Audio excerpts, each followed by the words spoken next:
Welcome back to another episode of the Girls Talk Money podcast. Today's episode is all about super simple ways to earn money and save money without necessarily working more, or even just simple things that you can do on your own time to earn and save. We are obviously big proponents of side hustles and earning extra money, but time is also a super valuable and constrained resource. So this episode is just going to be a fun, low-key, simple ways to earn and save.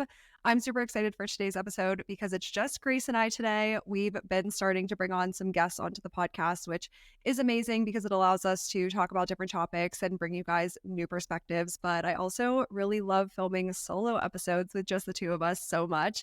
It literally is the highlight of my week. So I'm really excited for today's episode. But before we get into it, as always, let's do our weekly recap. Grace, hello. What is going on in your week?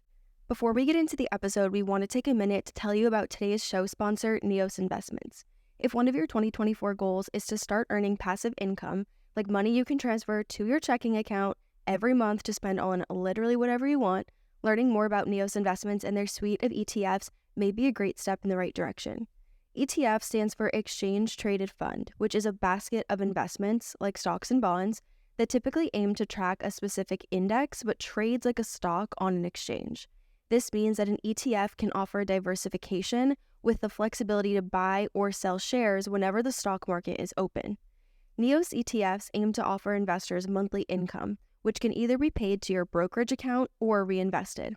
Their experienced team utilizes data-driven option strategies, like covered calls, to pursue this monthly income while keeping tax efficiency in mind. In simple terms, a covered call option contract allows you to make a deal with another investor. You're granting another investor the right to purchase your shares at a specific price on or before a specific date in the future. In exchange for that promise, you're compensated cash, also known as premium. Neos does all the buying and selling on behalf of their shareholders and aims to pass the option premiums on to them. These largely comprise the monthly distributions shareholders receive. A covered call option strategy can offer a way for you as an investor to seek income in your portfolio. The experienced team at Neos Investments implements these types of option strategies with the goal of distributing monthly income to investors in their ETFs. Their flagship ETF, SPYI, aims to offer exposure in the S&P 500 index while paying shareholders a high monthly income distribution that's also tax efficient so that you can aim to keep more of it when tax time comes around. As with all investments, investors should carefully consider their investment objectives, risks, charges, and expenses of Neos Exchange Traded Funds before investing. To obtain a prospectus or summary prospectus containing this and other important information, please visit neosfunds.com. Please read the prospectus carefully before you invest. An investment in Neos ETFs involves risk, including possible loss of principal. The equity securities purchased by the funds may involve large price swings and potential for loss. Neos ETFs are distributed by Foreside Fund Services, LLC. Hello. I'm also excited to have a little solo episode because we literally just get to show up and chat as friends about things that we enjoy. So it's very fun. My week has been yet another crazy week. I feel like I've mentioned this in every single weekly recap for the past month. I don't know, but my moving saga is continuing. If you follow me on Instagram, you know that I got the keys to my apartment this past weekend. And this past weekend when we're filming this, not when this episode will go out, but I showed up to the apartment and there were just several things that indicated the unit was not ready. There were like pencil marks from where they did measurements and things on baseboards and windows. The doors in the apartment were all like tacky, which is a sign that they painted them with primer but did not actually paint the doors. And a bunch of the baseboards were literally just primed. And no paint on them. They're literally like a beige color, and they're clearly not supposed to be that way. There was one baseboard that was painted white, so you can clearly see the difference. It was just like so disappointing to like show up to that, especially given that this whole entire moving thing has been such a freaking saga. So then they also let me know that I wasn't going to be able to get internet in my apartment for like 6 days after I moved in, because there's no internet in the unit when you move in. You have to call Verizon or Comcast yourself and have them come in and set it up. And I had asked several times to get they were like, oh, you should try to reach out to them early because all these new tenants are moving in. Verizon is having to like book out a little bit with, their appointments for installs. So I'm like, okay, can I get the contact? And I'd asked for the contact information multiple times, and they only gave it to me 2 days before I was supposed to move in. So by the time I was able to call them, they were like, the soonest appointment we can get you is in 6 days. And I mean, I was just like, I literally work from home. How am I going to do that without internet? And I thought about, well, I'll just go to different local cafes on these first 6 days I'm in my apartment, or, I'll come home to my parents' house and things, which is 30 minutes away from the apartment. So I'm just like, and then I was talking to both my parents, and, both my parents were like, Grace, like, why don't you just try to reschedule the movers back 1 week and like move in after the internet is installed so that you can just have a smoother process rather than trying to, all these gyrations and hopping from cafe and coming back to my home. Like it's been a lot, very stressful, but I'm really just trying to maintain like a positive attitude about it. I know when I posted about it on my Instagram, so many people were so supportive and just like trying to just cheer me up in my DMs, and I really appreciate it, but it has not been easy. It really has not been easy. Oh, that's so frustrating because I know like when I move, I get really excited and you just like have a vision for how the day is going to pan out and you're excited to like set up all of your stuff and put up your decorations and everything and just settle into your space. And then to be like, no, you have to wait another week. That's so sad. But that's so frustrating. Like, what are you going to do without internet? Like you said, you work from home. So it's kind of a non-negotiable that you have internet when you move in. Yeah, and I get the whole situation of the appointments. Verizon only has so many texts they can send out, and I had a choice between Verizon or Comcast, so maybe Comcast would have had a sooner date, but I want to use Verizon. And I get it. They only have so many texts. I got to do what I got to do, But I'm just like, why couldn't y'all have sent me because they have a contact at Verizon so that you don't have to call corporate and like go through all these hoops and stuff. You just call the local contact who is familiar with the property and has texts in the area, whatever. And they just didn't send me the local contact literally until 2 days before I was supposed to move in. So by the time I got in contact with the guy, it was a day before my move-in date. So thank God I was able to reschedule the movers. Like they were like, no issue at all. Like there's no fee for rescheduling, whatever. So they're going to come this Friday and move all my stuff. But I was just like, so annoying. Like, I don't know. And just like, it makes you wonder too, which I'm trying not to like let myself think this way, but it just makes you wonder, like, if the apartment was clearly rushed through, what else did they rush through in here? Like, have they promised anything that they're not following through with? Because they told me the unit would be completely done. It's a brand new building. So they told me it'd be completely done and cleaned before I moved in.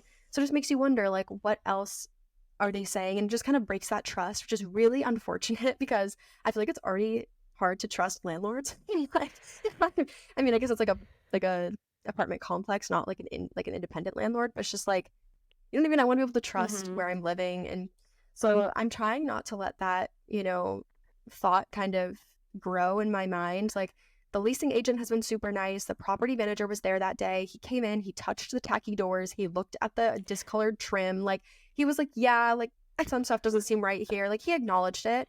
I think it was just kind of like his hands were kind of tied because I was physically there in the apartment and I was supposed to move in that day. Yeah. And he was recognizing that it wasn't done. So I don't know. It was just a bit of a mess, but yeah. What got me on your Instagram story was the window blind that was clearly way too small for the window. Y'all, okay. If you did not see my Instagram story, what Erin is referencing here is the most ridiculous thing I've ever seen.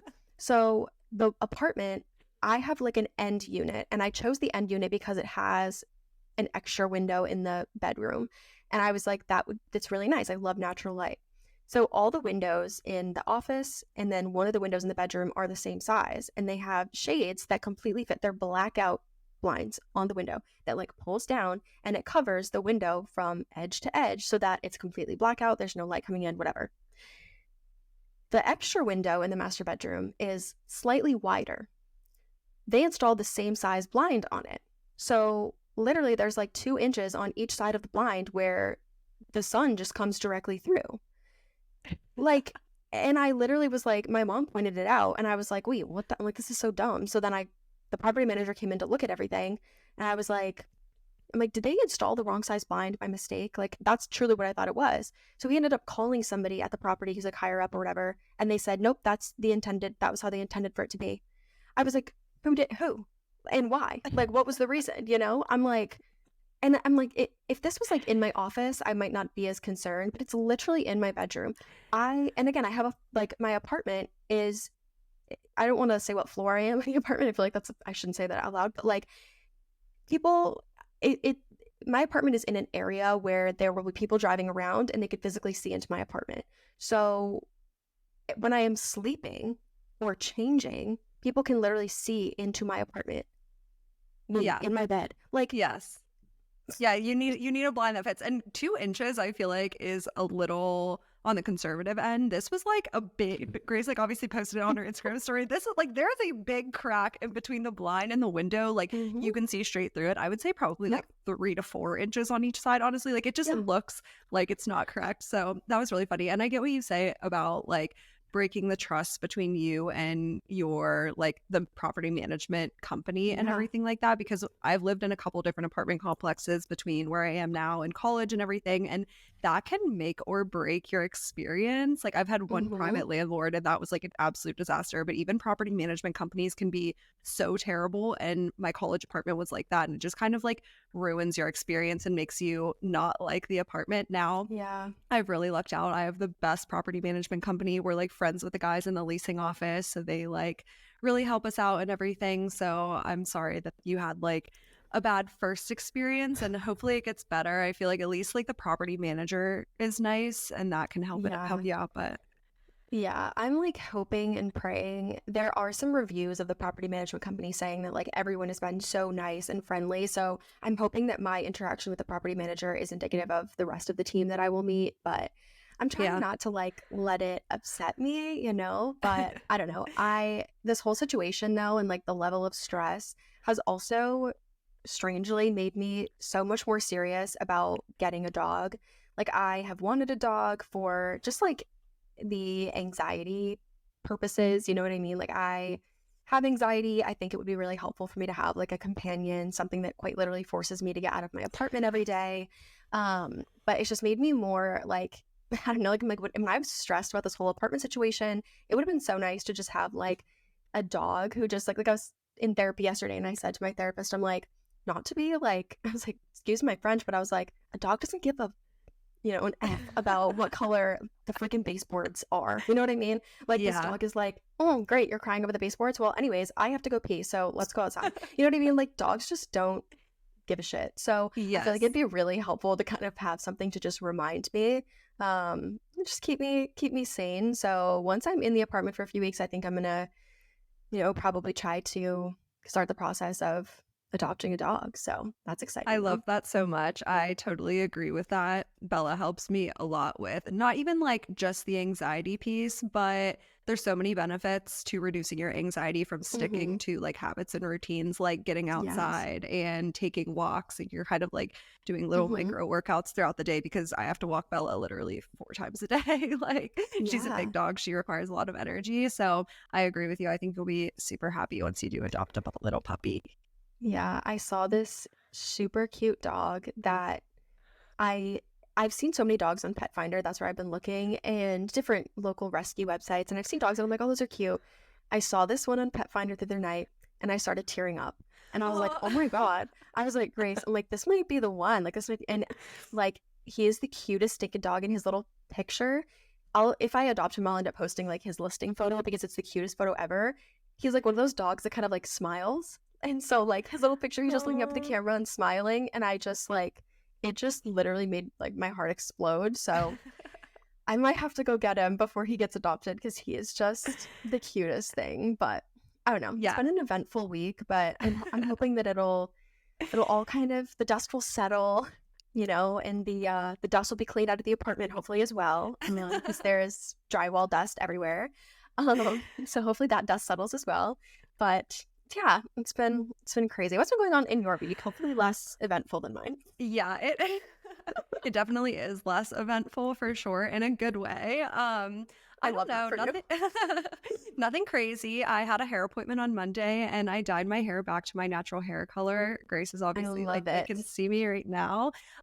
Thank you. I really appreciate that. I have obviously been blonde like since starting social media like for the past 2 years and I've been getting highlights probably since I've been 11 or 12 years old. But Oh my my god. natural hair color is brown, so my roots come in so dark. So I love the blonde, but only like right after I get it done. And then a month Hmm. later, I hate it because my roots come in so dark and then it just looks so terrible. So she really just, I mean, my roots were so bad. I was like really overdue for a hair appointment. So my roots were really bad. And then she just kind of like brought my root color down to the ends and like took out a lot of the blonde. There's still some blonde Hmm. highlights in it, but I'm really happy with it now. We'll see how it kind of like grows in and if it ends up like looking dull and I have to go back. I don't know. We'll see. But for now, I really, really love it. So I'm happy that I like decided to make that change. But I was just feeling like I needed a change. Sometimes I just get Yeah. bored and I'm like, okay, ready to like kind of switch it up. Yeah. No, I feel that. I had a lot of blonde in my hair as well, and my hair is naturally like a medium brown. And the maintenance was what would get me too, because then my roots started to grow in, and I was like, I don't want to go like get my hair done again. Like it's just such an event, especially because I have such long hair. It takes so long when I'm at the salon. You know, it's like 3 or 4 hours every time.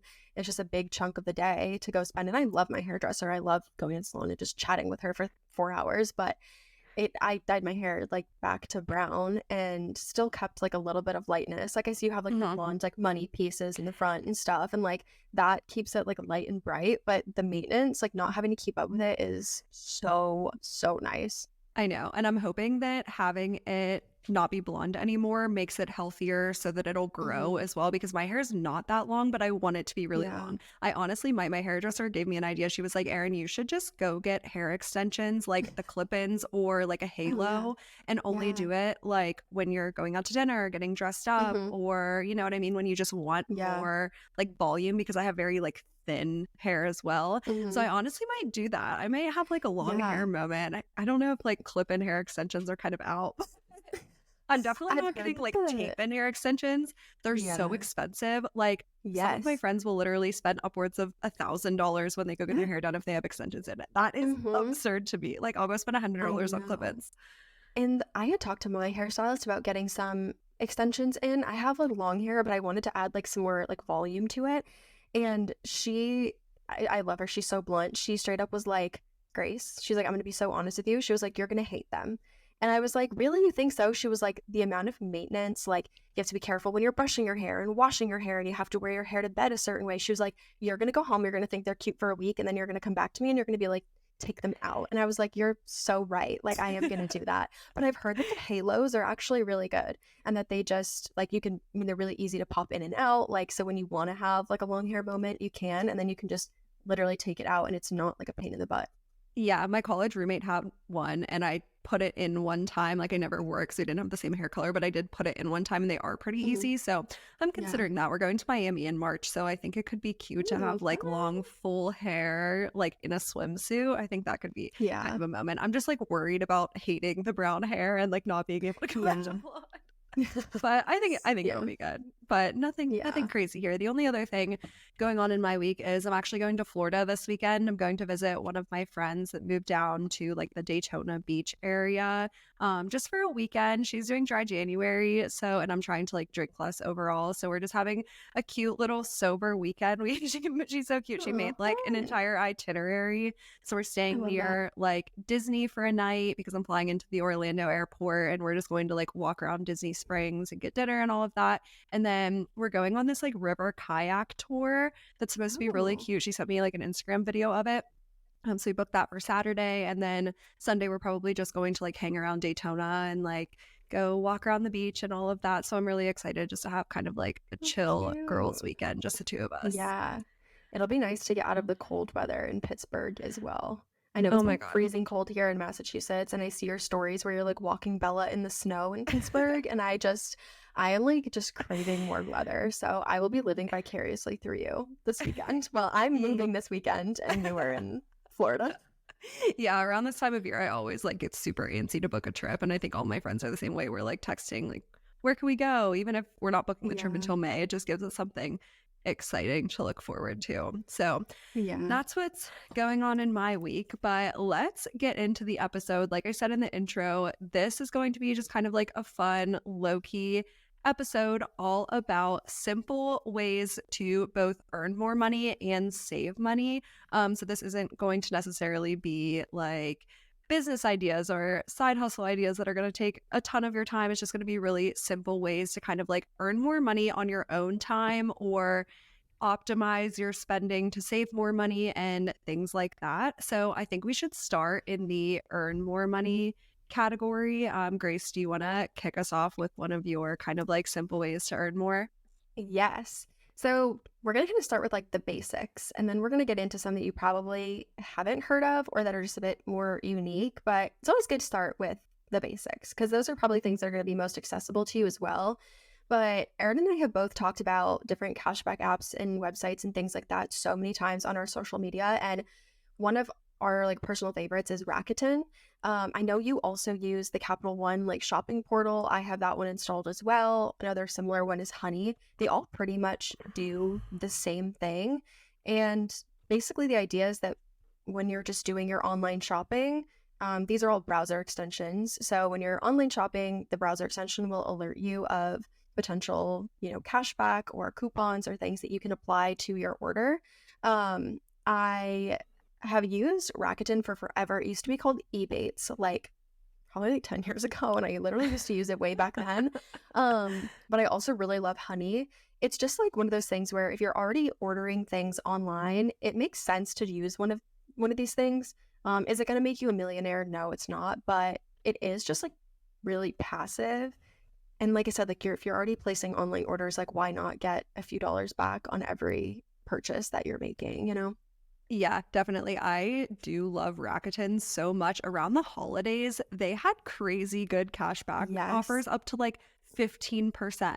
That's crazy, Yeah. 15%. And obviously, I was doing a lot of shopping around the time because I'm buying Christmas presents for people. So I'm Hmm. looking around at all of the cashback offers, and it's not just random sites, too. Like you can go on Rakuten pretty much any day of the week and search whatever store you're shopping at. And 80% of the time, the store is going to be on there. And even if it's only like 1 to 3% throughout the year, that really adds up. And then you can just kind of Yeah. either leave the money in your Rakuten account, or I don't know if I feel like I have mine set up to like auto deposit into my Hmm. account every so often or Yeah. whatever.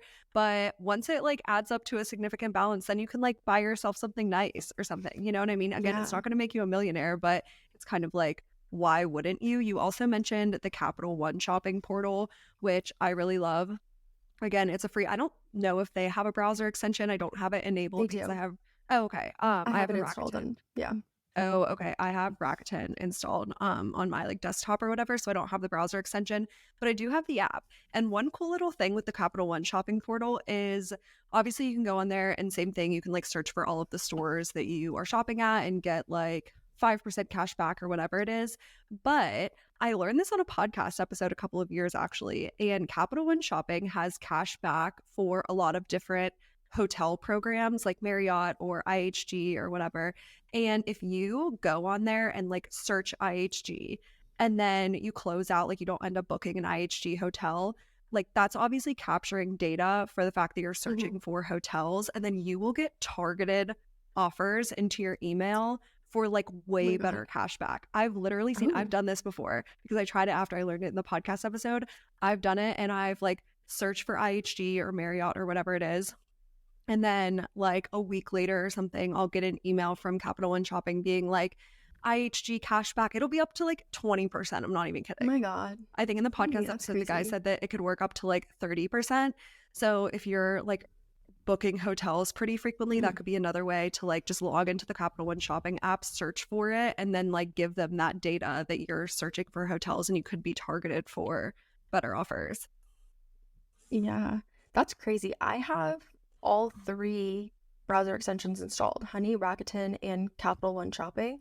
And I'll just like see which one's offering the best deal. One of the things, like this kind of goes into the save more category, but I'm going to say it now because we're talking about Honey. But one of the things I like about Honey is it will show you the price history of an item as well. So, for example, like Erin and I have been looking into buying new microphones for the podcast, and I have looked at a bunch of them, and I can see that some of them, like I was looking at one last night on Amazon, and it was showing me that it was at the lowest price it had been in the last like 90 days.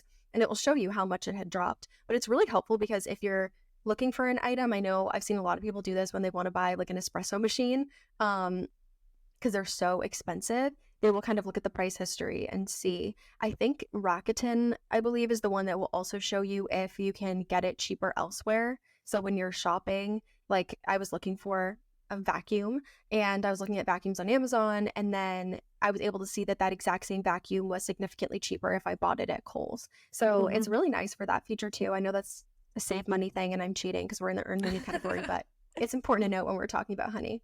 Yeah, it's all related. I do love cashback apps so much. There are so many different portals, even ones that we haven't talked about. Like, for example, if you have a Chase Sapphire Preferred card, then you can go into like I think it's called the Chase Ultimate Rewards shopping portal. Or Mhm. obviously I mentioned the Capital One one, or airlines and hotel programs will have their own shopping portals, which is a really good way to, instead of earning cash back, you're going to earn, like, let's say it's the American Airlines shopping portal, you'll earn American Airlines points. And these shopping portals can be like very, very good points per dollar spent or whatever. I have the Delta one that I use pretty frequently, and I almost never fly Delta. And at one point I checked my Delta account and I had almost 10,000 Delta points literally just from using their portal at different like times for Dang. different purchases. The site that I really love for cashback apps, it's called cashbackmonitor.com. And let's say Grace, you want to go buy like the microphone for the podcast or whatever, and you want to buy it from Best Buy. You go into Cashback Monitor, you search Best Buy, and then it'll show you all of the different cashback sites and which one has the best deal like for the retailer that you want to shop at. Yeah, I used Cashback Monitor a few times to like to do that to find the best cashback deal. I don't know, it's kind of crazy. It obviously it's not going to make you rich, but like on this whole topic, for example, my like another cashback app you can use too, which is like after you've made a purchase, you can scan receipts into apps like Ibotta. For example, what my mom does, she scans all of her receipts into Ibotta throughout the whole year, and then the earnings that she had, she used to use it to pay for Amazon Prime, like a yearly membership for our family for Amazon Prime. So it's like, obviously, it's not going to make you rich, but like you can take your Rakuten earnings and invest them, or you can take your earnings from some other sort of shopping portal or whatever and, pay for a subscription that you want, but don't really want to pay out of pocket. You know what I mean? Like you can use it towards other things. But it's fairly passive and simple to earn money on something that you're already doing. Yes, I love that. Let's get into the next one, which we labeled this category simple side hustles that you can do in your own time. Because obviously, like these side hustles are going to take time. It's not as Yeah. passive as like the cash back one that we were just talking about. They're going to take time, but I think it's kind of cool to pick up a side hustle that you can do for as little to as many hours per week that you want to do. And some of these are pretty intuitive, and we're going to list all of these that we talk about into the show notes because we're going to list through them like kind of quickly for some of the more intuitive ones, but some of them are kind of cool. So obviously, like some of the more simple ones that you've probably heard of are grocery delivery, food delivery, even Amazon delivery. I don't know if people know about that one as much. Hmm. Amazon will literally let you like deliver packages, I'm pretty sure, from your own car. You don't have to be like Hmm. an official Amazon delivery driver. You can use your own car and kind of deliver the Amazon packages just like you would food delivery or grocery delivery. Some other ones we have here are TaskRabbit, pet sitting, house sitting, and babysitting. Those three we just talked about in our side hustles episode with Megan Makes Money, which is a really good episode. So if you haven't checked that out, definitely go do that. And then we have like some other ones here as well. Grace, like which one do you think that we should talk about? So I mean, I think the three on this list that I feel like are more, or like they're less in, I don't want to say less intuitive, but they have more opportunity. One I always think is really interesting is TaskRabbit. I think when a lot of people think of TaskRabbit, they think of hiring a mover on TaskRabbit or hiring someone to like build furniture or install like hang a TV on the wall or something like that. But basically, TaskRabbit is just a marketplace for independent workers to literally offer just about any sort of service to clients. So, for example, you could offer service organizing someone's kitchen, right? And you like go in and you organize their pantry and you like clean things out and you give them some sort of like organization system. You can get paid to set up someone's Christmas decorations or decorate their Christmas tree. Like if they don't want to do it or they want it to look really nice and they don't know how to do it, like you can literally get paid to do that. You can set up people's IKEA furniture, mount their TVs, build like other furniture, like build their couch or things like that. There's just so much that you can do on there. It's worth checking out if you have some sort of interest like that. I don't know. And the pay is actually really good. I was writing during like the work day, part of my marketing company, I do like personal finance writing. And I was writing an article about like creative ways to make money. And TaskRabbit was one of the things that I was writing about. And I'm pretty sure to decorate for someone's like Christmas stuff, the pay was up to like $150 an hour, which is a lot of money. Granted, you obviously are not getting taxes taken out of that. So you have to set aside probably around a third, but like still, like your net pay is roughly $100 an hour. Like that is very nice. And you can do it all on your own time. So if you have extra availability and you want to open up your calendar for people to book with you, you can. If you're like, I'm going on vacation and I don't want to work with anybody, then you just like, close off those dates, which I don't know. I feel like that makes it really nice and flexible. Yeah, I love TaskRabbit. I hired someone to come build my furniture once I moved into my apartment, and I was talking to the guy about it, just asking him how long he's been on TaskRabbit and everything. And he was saying that when he got started, he was doing a ton of different things. He was like, I'm pretty much a handyman. I know how to do a ton of different things like painting and building and mounting TVs and all of that. And he was like, but then I realized that I only like to build furniture. So I removed all of my services for everything else. And now I only build furniture because that's only what I enjoy. So the beauty of it is, like you said, you're flexible on your time, but you're also flexible on the services that you provide. And you can really do like only what makes you joy. For example, I mean, that kind of goes into all of the other ones on this list as well, even like grocery delivery versus food delivery. If you try out both and then you decide that you only like doing Instacart and you don't like doing DoorDash, I think, Grace, that was a situation that you were in, then you don't have to do DoorDash anymore, but you tried it, Yeah. so you know what you like and what you don't like. Yeah. During the pandemic, I worked at, or like right, like prior to the pandemic, I worked at a daycare as a teaching assistant. And I had actually just got like teacher certified. And then the pandemic happened and the daycare was closed, obviously, because you can't have a bunch of kids running around and spreading germs when there's a global pandemic. And I didn't know what to do with myself. So I signed up for Instacart and I found it to be so profitable. I was making like $50 to $55 an hour. And that didn't even include the cash tips that people would give me because, for example, sometimes if it was raining really bad and I had to carry someone's groceries, they would give me like an extra tip just because like it was during the pandemic too. So they were also just really grateful that there was someone who could do their grocery shopping because a lot of these people I was delivering to were high risk. They had high risk children or they were elderly, so there were things like that. But it was really profitable. And then I did try DoorDash because I was like, oh, maybe it'll be a little like easier because with Instacart, you have to go in and like shop for all these people's groceries.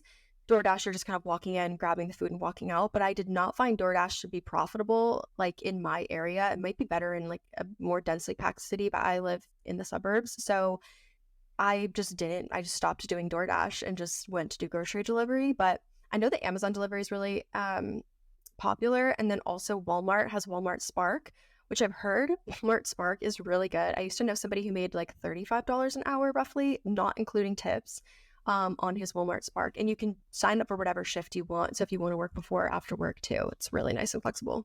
Oh, I love that. Yeah, I think this list kind of all just goes back to like doing what you like and doing it Mm-hmm. in your own time. And I know when we were talking about TaskRabbit too, like if you're on TaskRabbit, you are essentially freelancing, like you're an Mm-hmm. independent service provider, you're providing a service to people, but that's more like in-person opportunities. But if you're also sitting here being like, I don't really want to leave my house, then there's also Mm-hmm. opportunities to do that from a remote capacity. And it's the same thing. You're using some type of app. I know two popular ones are Upwork and Fiverr. And then Grace, you've talked about Pangea and Contra as well. Yeah. Those four are really good like freelancing platforms to literally leverage out whatever you like to do. And it doesn't have to be some like super niche skill like programming or anything like that. It can be something as simple as I have a VA for my email management. So she does like customer service for me, managing my email inbox and things like that. So really just getting creative on what you I don't even want to say what you like doing, but what you don't mind doing to spend your time Yeah. like earning a little bit of extra money in your free time.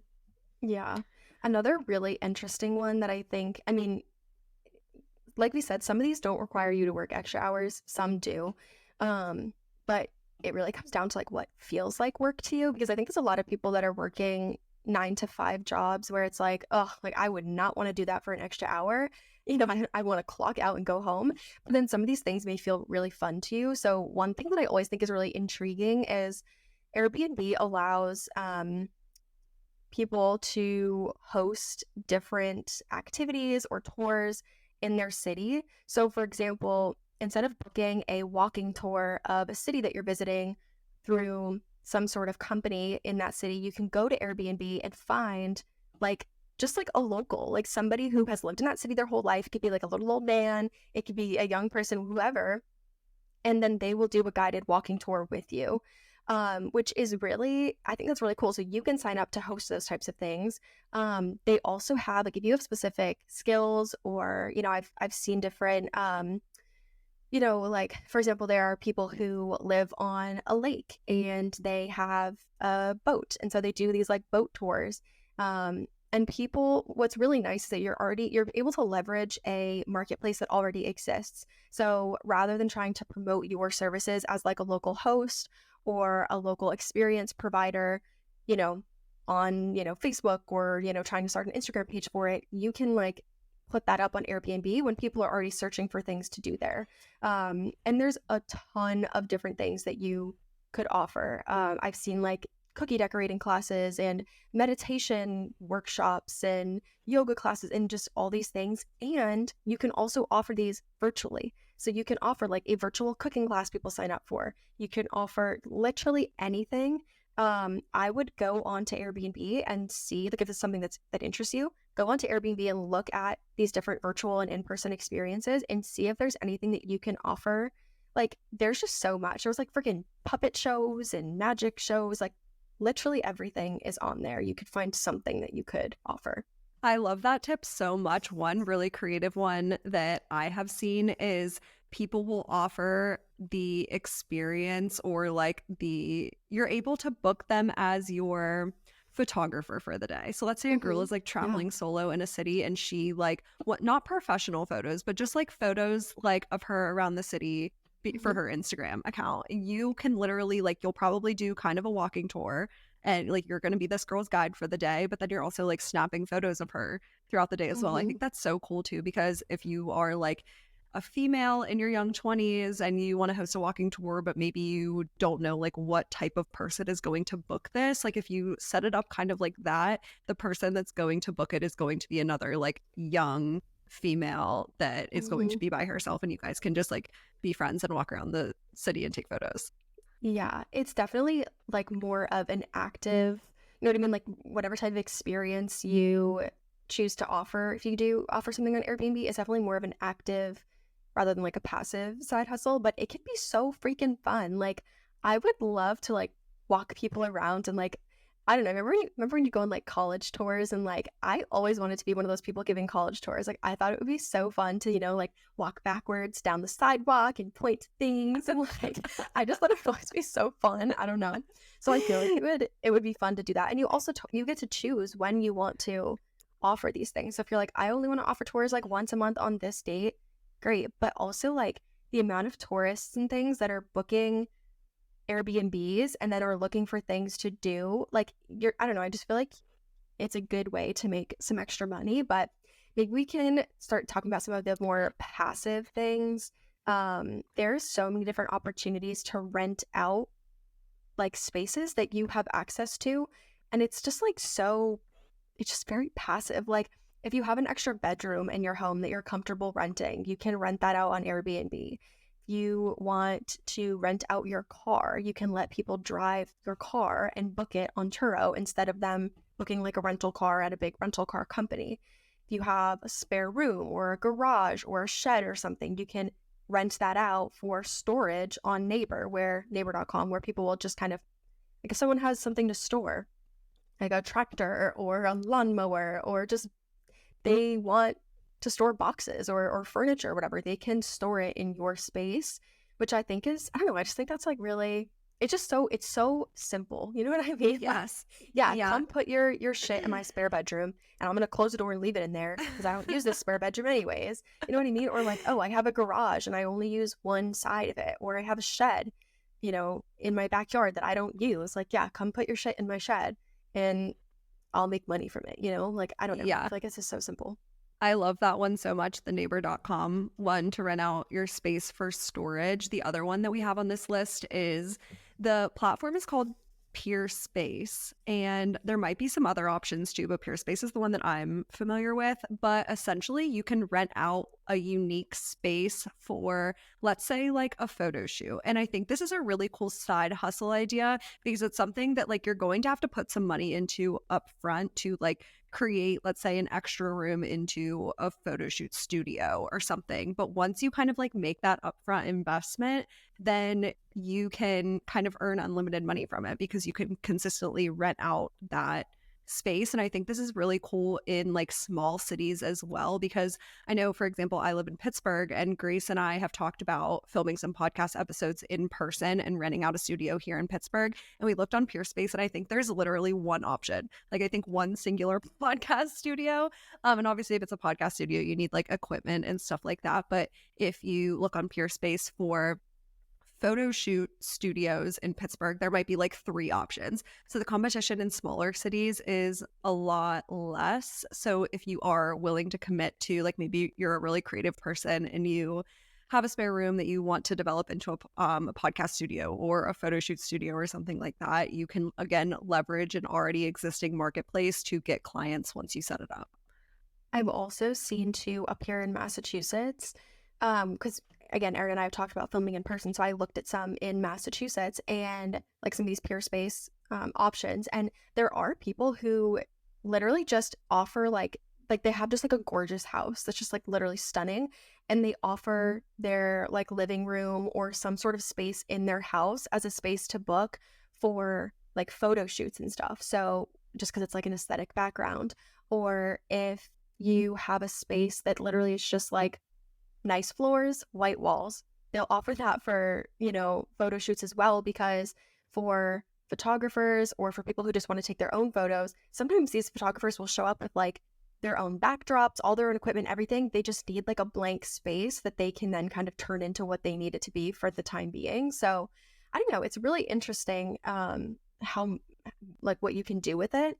I think another one that I always find so like the name is so silly, but I just find it so intriguing. It's called Sniff Spot.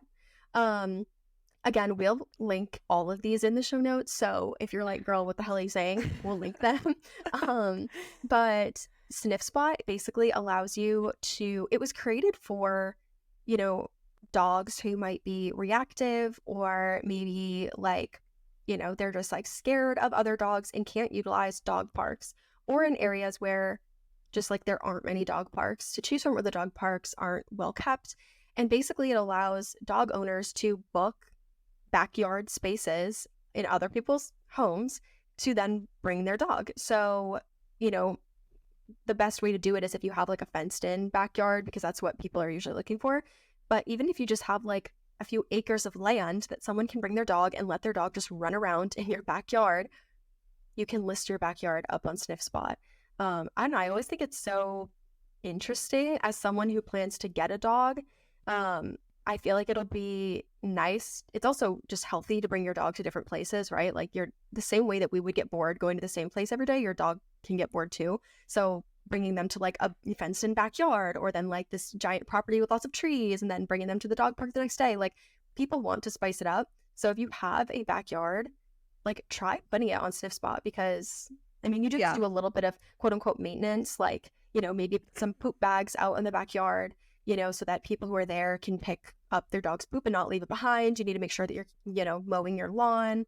But I mean, otherwise, like people just want some grass to let their dog run around on, you know? Yeah, I love that. We have a couple other ones in this rent out category that I think are pretty cool. This next one is renting out your driveway or your land on a platform called Van Lee. And again, the theme here is you're leveraging these already existing marketplaces. Like it is 2024, all of these things already exist, and you're able to just like sign up and start being a user and leveraging them to make more money. So this one's called Van Lee, and essentially the premises is that people who are like camping out in a van or in an RV and they need somewhere to park their RV or their van overnight, you can rent out your driveway or your land for that purpose. This next one is any of your belongings on a platform called Fat Llama, and I've never tried this. I literally found this doing research for this episode. But essentially, if you have anything that people like want, but only want for one occasion. So let's say a photographer needs a specific lens for a photo shoot, but he doesn't want to buy that lens because he's not going to use it very often.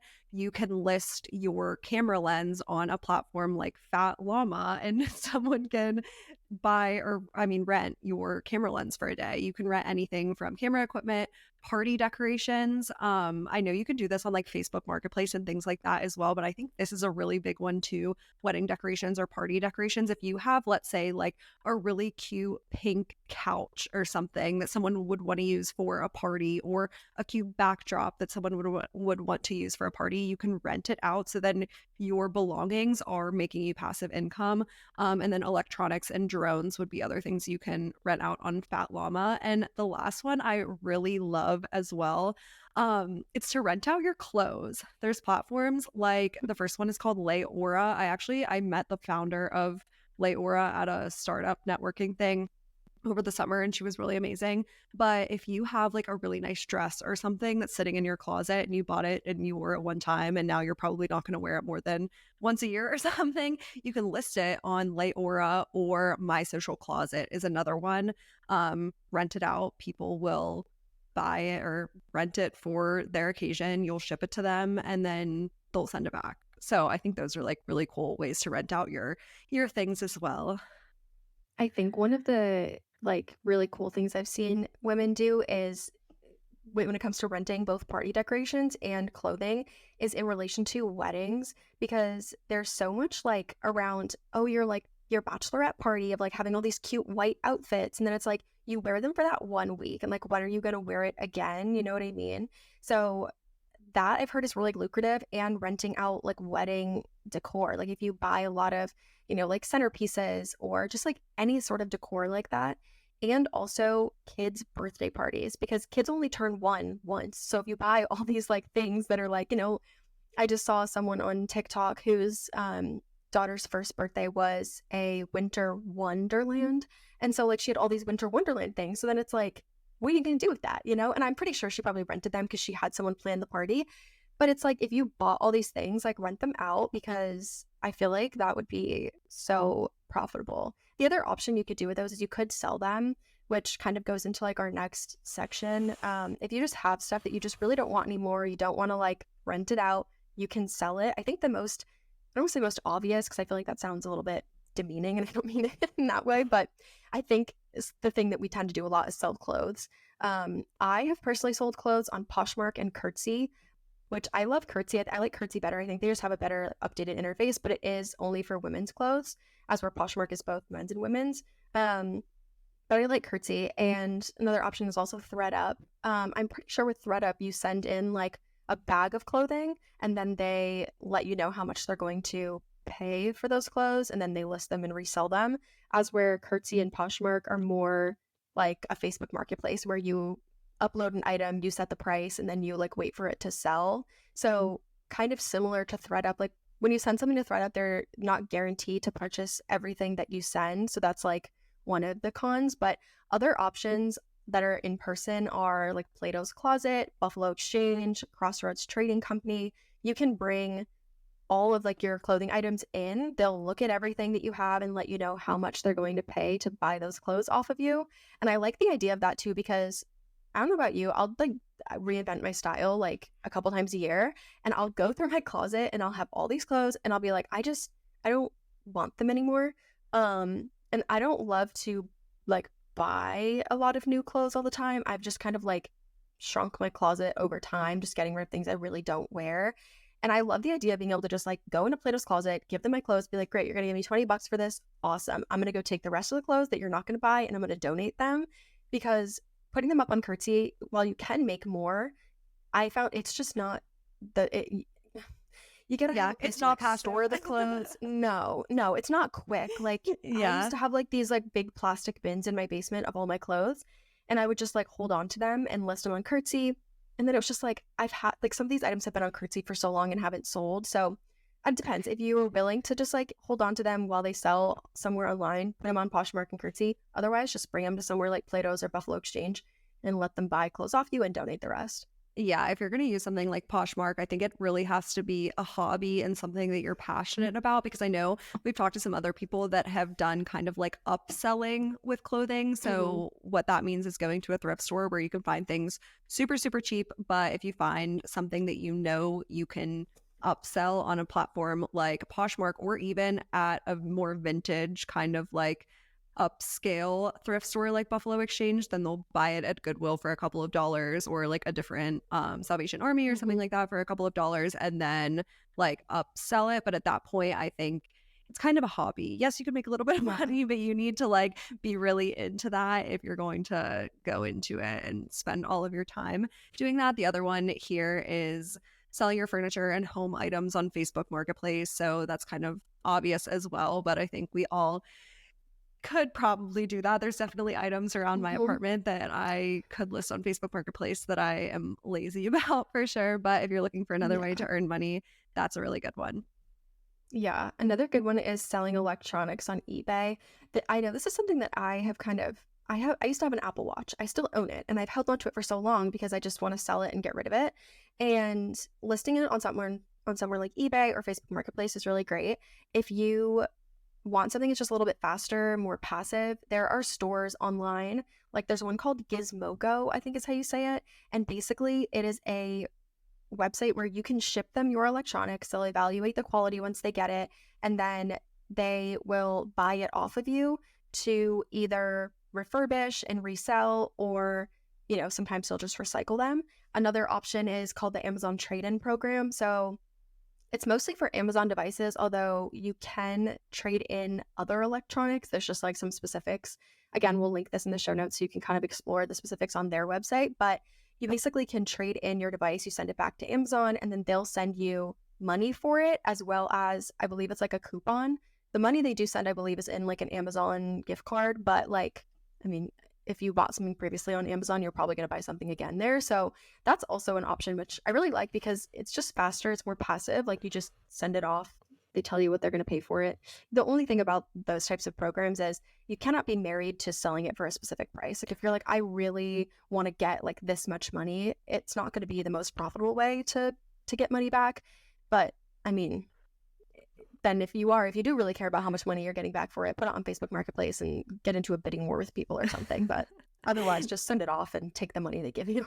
Yeah, definitely. We are almost done with our earn more category, but we have a little like miscellaneous section here with random things that we wanted to mention. So the first one in our miscellaneous category, I definitely wanted to bring up because I don't think enough people know about this. And pretty much everyone that's listening to this podcast episode uses Amazon, right? Like everyone uses Amazon, and a lot of people are aware of the Amazon influencer program, where if you have a social media following, you can post your Amazon links and get money from it. However, Amazon this year also came out with their Amazon Associates program, which basically what you do here is any item that you have laying around your house that is from Amazon, or maybe you didn't even buy it on Amazon, but they sell it on Amazon. You can make a video that you upload, or even photos, I'm pretty sure. You can make photos and videos that you upload directly onto Amazon that will be shown in the like product pages on Amazon. So let's say like I'm searching for a podcast microphone. I click on a podcast microphone that I'm interested in, and there's a bunch of customer photos and videos there that I'm clicking on to help me guide my purchasing decisions. Those are real people that are uploading those photos and videos. And if I click on Grace's video of this podcast microphone and then I purchase it, Grace gets a kickback for that. So I think this is a really good way to kind of like make some money off of Amazon literally for products you have laying around your house, and like not have to leverage a social media following to do so. Yeah, I think it's super like underrated. I think another one I think is really underrated that I just kind of discovered literally like last week. I was doing personal finance writing for, my business, and I was writing an article for a client about ways to make money advertising on your car. So there's a website, I think, based on my research, I think this one is the best one. And I actually had the opportunity to speak to the VP of marketing of this company, and they confirmed the rates, which was really nice. I'm probably going to butcher the name here, but I believe it's called Nicolytics or Nicolytics. It's like nickel, YTICS. So like nickel and analytics. I have no idea how you pronounce that. But basically, when you download the app and you sign up, there are like different requirements. You have to be driving a certain amount of time. I believe it's like 30 miles a day. But basically, your car can be like a billboard on wheels. So, or an advertisement on wheels. So you sign up, there will be available campaigns, and then you can choose a campaign. So let's say that like Zoom wants to advertise in your area. So they will post a campaign on this platform. And if you are accepted and you apply and you're accepted into that campaign, you will bring your car to one of the local, wrap services that they have, and they will either wrap your entire vehicle in this, it's a wrap that's an advertisement basically, or some of them have these little like signs that just get fixed on the top of your car. And basically this platform, you can earn anywhere from $175 a month to $250 per month. And again, that was confirmed with someone at their company. But it's really passive. I mean, yes, your car is literally going to be wrapped in like an advertisement. So you have to be okay with people looking at your car and reading your car. And but you get to choose what company you're advertising. So if there's a company you don't agree with, you don't have to advertise. You're never obligated to like advertise something you don't want to. But I don't know, it's just very simple. There are some companies that I will say are probably, they're just not as great. So this one, Nicolytics, however you pronounce it, this is probably like one of the best ones. So I don't know, if you're driving, if you have like a decent commute to work, or if you're driving for like say you're already driving for Instacart or DoorDash or something like that, where you're driving often, or Uber, you can do this on top of that to kind of like add more earnings to, to the whole situation. Yeah, I love this. Moral of the story, some of these sound kind of ridiculous, but like these are legit.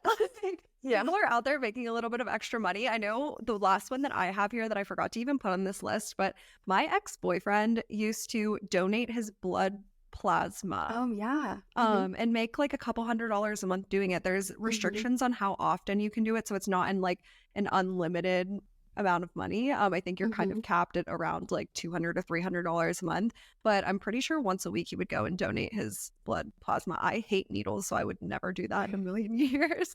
But if you don't mind it, it's not as intensive as donating an entire like thing of blood. I think it's a lot less than that. So you're not like down for the count for the rest of the day every time you donate plasma. But yeah, my ex-boyfriend used to do it and make hundreds of dollars a month.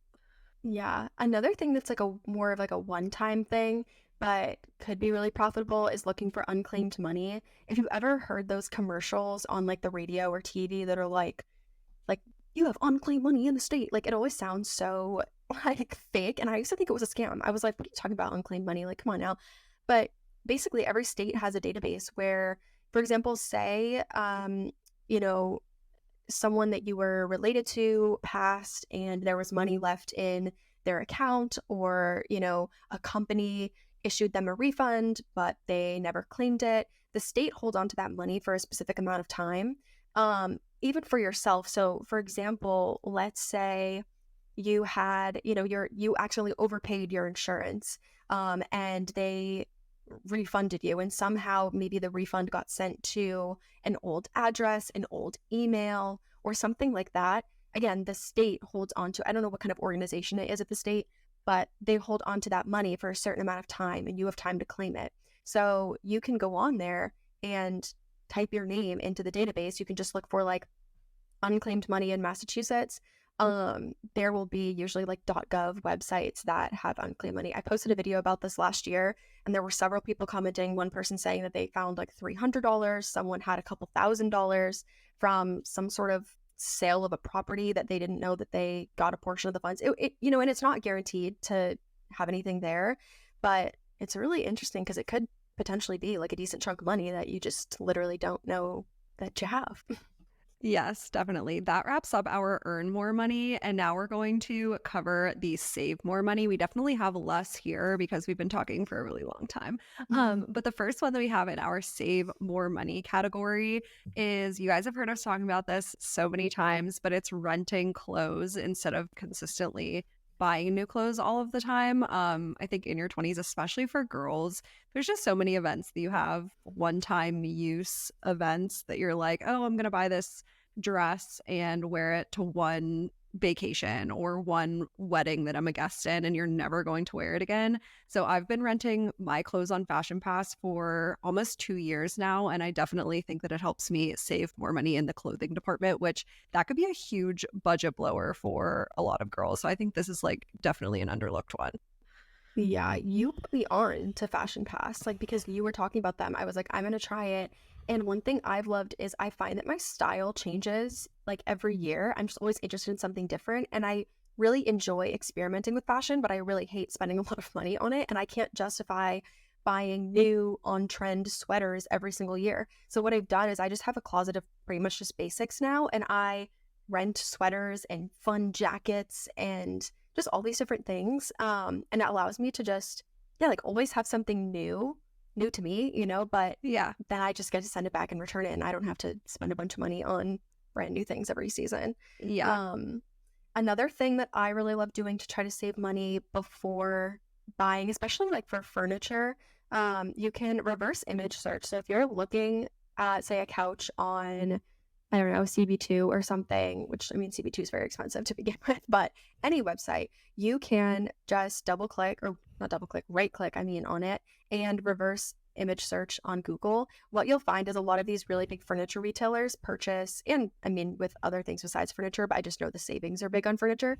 They purchase these items from the same wholesaler, and then they just slap their own label onto the furniture, and then they can charge more, right? Like CB2 can charge more than like Big Lots can, but it could quite literally be the same piece of furniture. So that's something that's always really good to do. Another thing I love doing is searching on Groupon.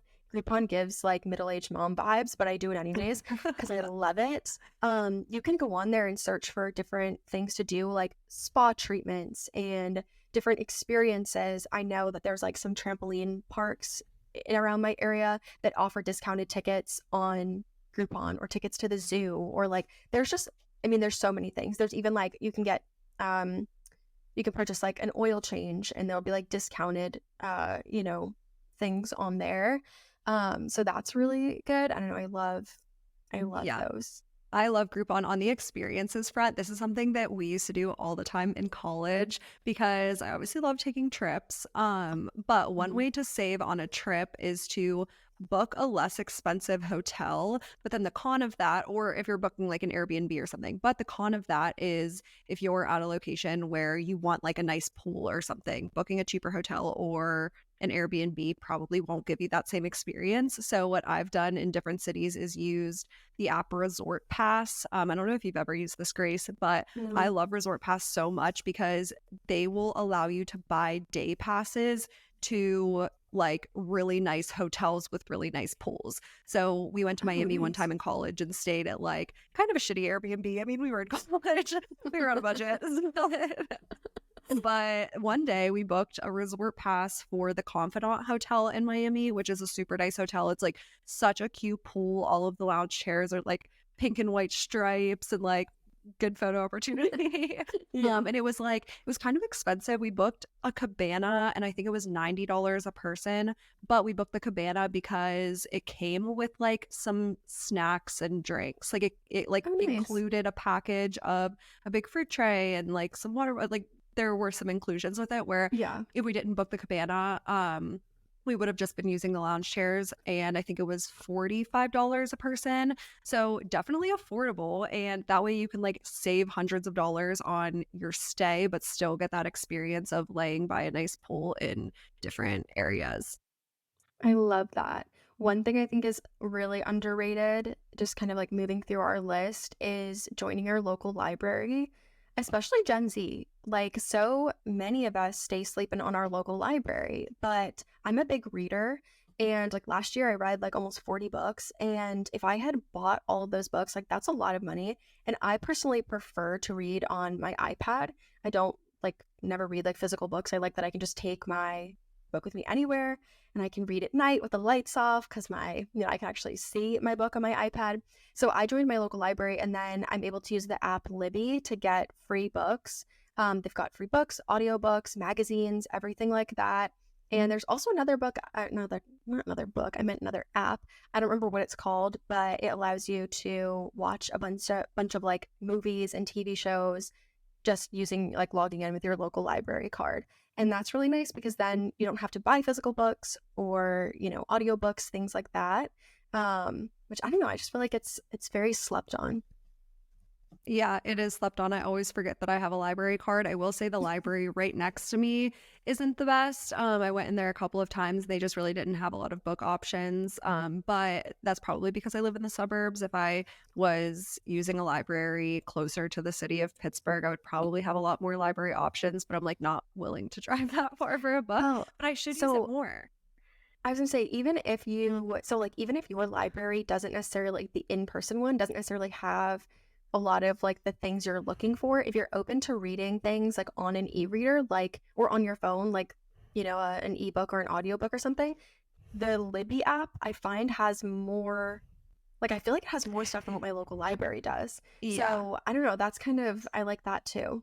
Yes, I don't currently read on an iPad or a Kindle or anything like that, but I should get into that more because yeah, I mean, I'm not a big reader in general. I wish I was. I'm an aspiring reader, but I'm like a buy a book and then don't read it kind of girl. So maybe I should take your advice here. But the next one that I have on this list is giving like mid 40s vibes as well, like the Groupon one.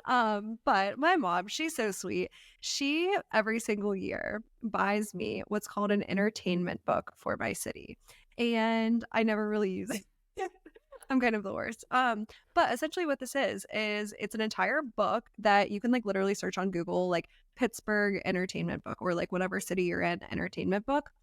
And it'll be an entire booklet of a ton of coupons and stuff for restaurants and experiences in your city. And these aren't just like little coupons, they can be really good. It'll be like a restaurant that's buy one, get one free or something. So like you and someone can go to a restaurant and only have to buy one meal. So they are pretty good discounts and things like that. Or they could be experiences to like golf courses. I don't golf, but if you did golf can be really expensive. So it could be like buy one, get one free rounds or however that works for a golf course. Yeah.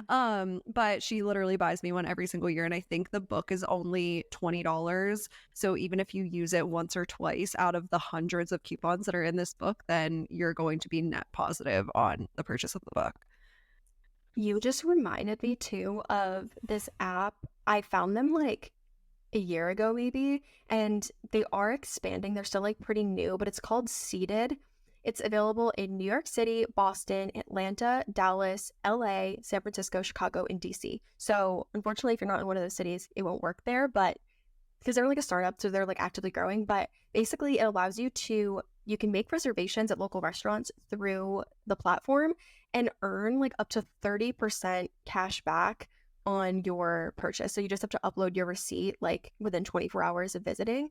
But like if you spent $100 at a restaurant, like between your whole party, and then you scan the receipt and you're making $30 back. Like, and I mean, I know personally, like my friends would be like, yeah, Grace, take the receipt and scan it in. Like they would not be like, no, I want to scan the receipt in. So if I scan in our entire like order that everyone got, like you're making a lot of money back. And I also really love it because it's a great way for small local restaurants to get new customers and for you to also try new restaurants. I've been meaning to try it in Boston, but I live kind of like an hour away from the city, so I'm not in there a ton.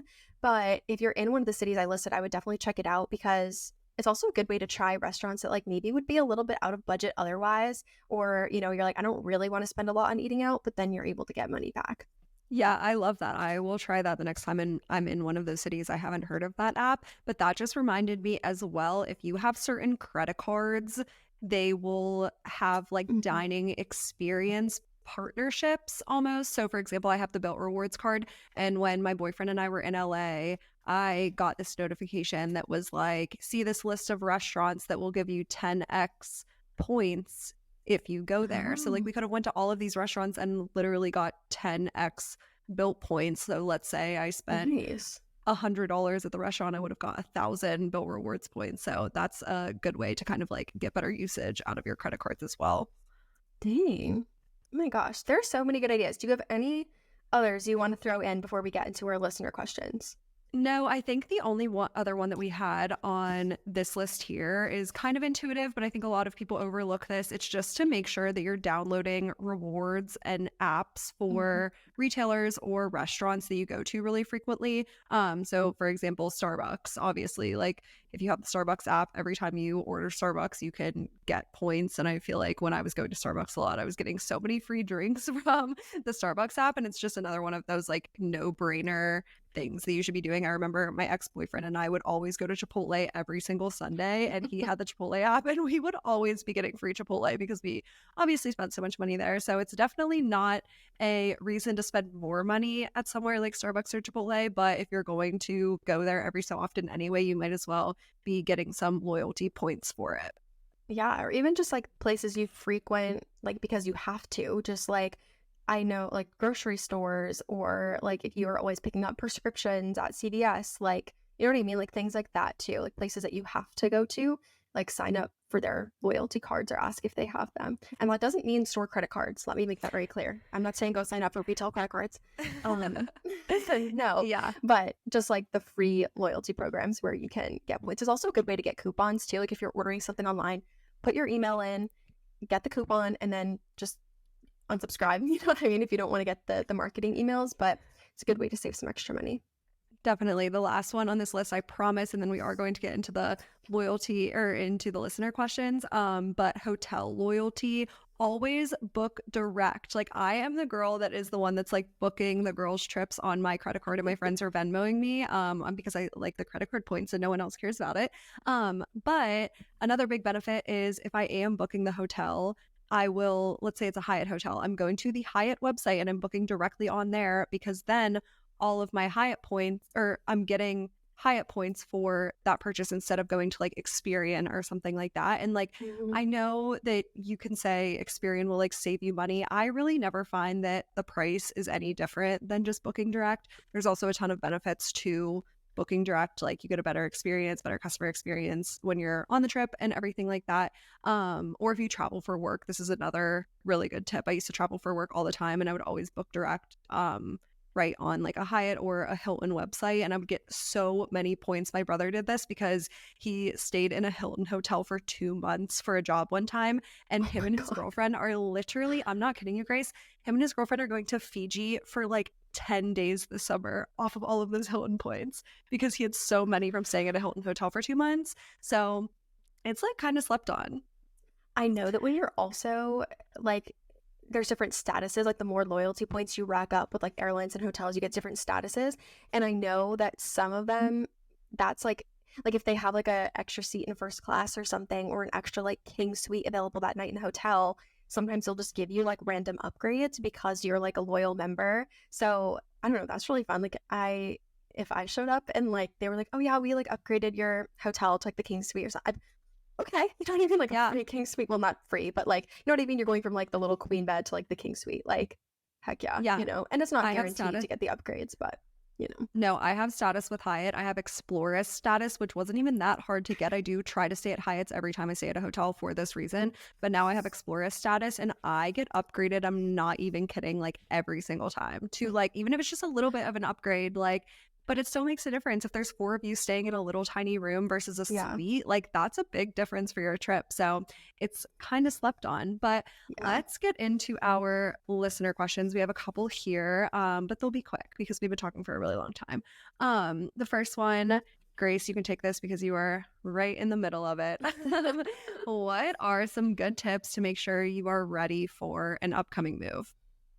So for me, I think what I did and what made me feel ready, I mean, readiness is like subjective. Like it's up to you, but what made me feel ready was one, a fully funded emergency fund. I'm not going to say how much is in my specific emergency fund because frankly, it just doesn't really matter. Um, it matters in like your expenses, but I would say I probably have like 6 months of rent saved, 6 months of my necessary expenses, which includes rent. So that's kind of how I do my emergency savings. Some people say to do it on your average monthly expenses, but like if shit were to hit the fan tomorrow, like I would really just be focusing on my necessary expenses, not like my normal, like I would not be just going shopping and going out to dinner with friends. Like I would get my life together and just focus on the necessary expenses until my life returned to normal. So my emergency fund was fully funded. The other thing was I started researching prices of movers and furniture and all the things like that that I would need to move. And I started a sinking fund for moving, and I contributed to it every single month until I had the amount that I wanted. Um, and I that was really important. Remember to think about like other expenses like utilities and renter's insurance and just like you're gonna have household expenses. So that is something to think about too. What helped me in that regard was running the numbers. So I just used my budget template and I did like a mock month of like, okay, if I spent this much on rent, let me look at like the average utilities in that area. Here's what I think they would be, and kind of like run the numbers to see like, would this really work in my budget? And that gave me the confidence to make sure that I was ready for a move. Um, the second listener question, Erin, you could take this one. Can you talk about how to get a high yield savings account? I feel like I should have one, but I don't know where to start. Definitely. We get this question all the time. And I think the term high yield really trips people up, but it Mhm. is literally just as easy as opening a regular savings account because it is just a regular savings account. It's just a different institution. So if you are looking to start a high yield savings account or potentially move your money from a regular savings account that isn't earning you really any money into an account that can earn you 4 to 5% on your savings, steps to do so will be one, finding a provider. So you need to find which provider works for you. And there's a ton of good options. And I don't want you to trip up on this too much because it really doesn't matter. There's a ton of good options. Capital One is what I use. Ally is what Grace uses. Some other good options are Betterment, Marcus. I'm trying to think of any other ones. Those are four good options to get you Yeah. started. But you can literally go and like open a savings account at all of those different institutions just to strictly see what the app looks like and see which one you like the best. They virtually all have similar rates. So it's not a situation of like, well, which one's going to earn me the most money? They're virtually all the same. But you can open up a savings account with all of them. It's not a line of credit. It doesn't hurt your credit score to open savings accounts. And then if you don't like the app, you don't have to use it. So again, just start there, find the provider, take 3 minutes to open the account and download the app, see which one you like, and then decide which one you're going to go with and start funding the money. Yeah. It really is as simple as opening like a normal checking account or normal savings account. I agree that I think the high yield part kind of trips people up. Definitely. So our third listener question here is kind of an interesting one. We'll spend a couple of minutes here, but how do you balance wanting to start as a content creator with having a 9 to 5 and your other life, like your social life, wanting to build up a side hustle, but balancing it with a 9 to 5 is overwhelming? I think that so this person who asked this question was asking, primarily in regards to wanting to be a content creator and putting all of the work into that while having a 9 to 5. But I also think it's really great to just talk about, with this episode, we talked about a lot of different side hustles and things to make extra money. And if you have a 9 to 5 or just like any other job, like Erin and I both like own businesses, and also like want to have life outside of that. And make extra money and things like that. It can be overwhelming. So first of all, if you're feeling that way, it's definitely valid. I would say in terms of the content creation side of things, and I guess for the other side hustles, like be realistic about how much time you actually have outside of your 9 to 5 and how much time you really want to invest while not deteriorating your own mental health or your social life or your health or things like that. Like don't put 10 hours a day, or 10 hours a week after work into a side hustle if that is burning you out. You know what I mean? Like, be realistic about what you can contribute. Like, if you have pets or kids or things like that, you're probably not going to have as much time after work to like do something, as opposed to somebody who, doesn't have pets or kids and has more time after work. But also like simplify it as much as you can. So on the content creation side of things, like try to batch your content, or, batch create things, because which is batching is basically when you just kind of sit down and try to crank out filming as much content in one go as you can. That tends to simplify things. If you are, maybe you're like walking dogs or something as your side hustle, like maybe you pick like 3 days a week that you're going to offer dog walking, and you just don't offer it on the other days. Or, you know what I mean? Like, set some guidelines for yourself to kind of simplify it so that it doesn't become super overwhelming.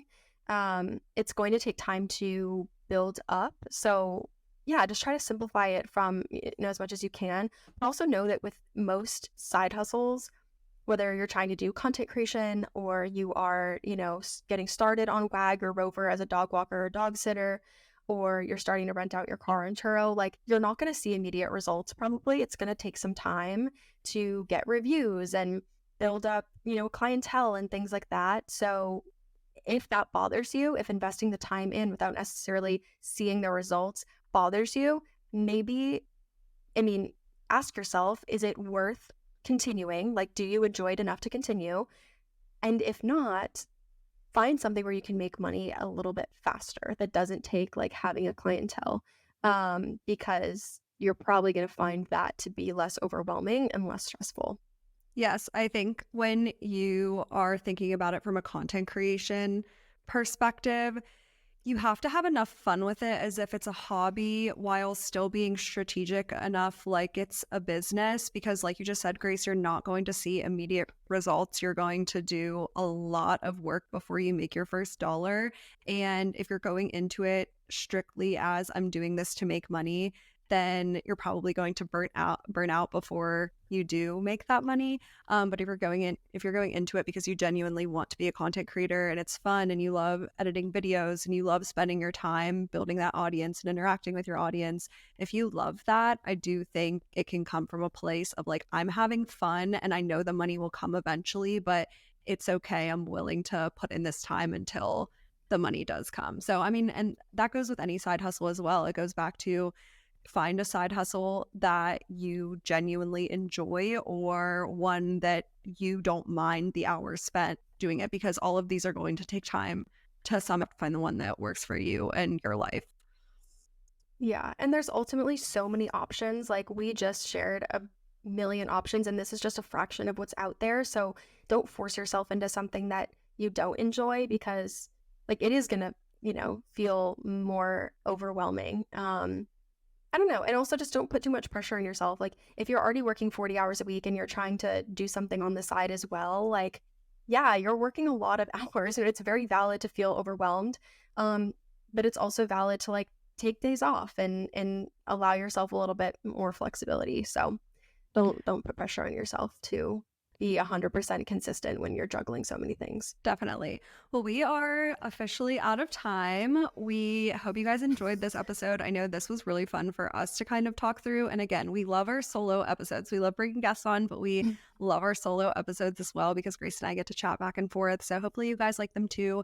If you have any feedback for us, as always, please leave it in Spotify or DM us on Instagram. We love hearing your feedback, positive or negative. Leave questions for us in Spotify if you want us to highlight any questions in the listener questions segment of our podcast episodes. And let us know if you have any ideas for topics that you want us to cover in future episodes. But thank you for tuning in, and we'll check back next week, and have a good rest of your week.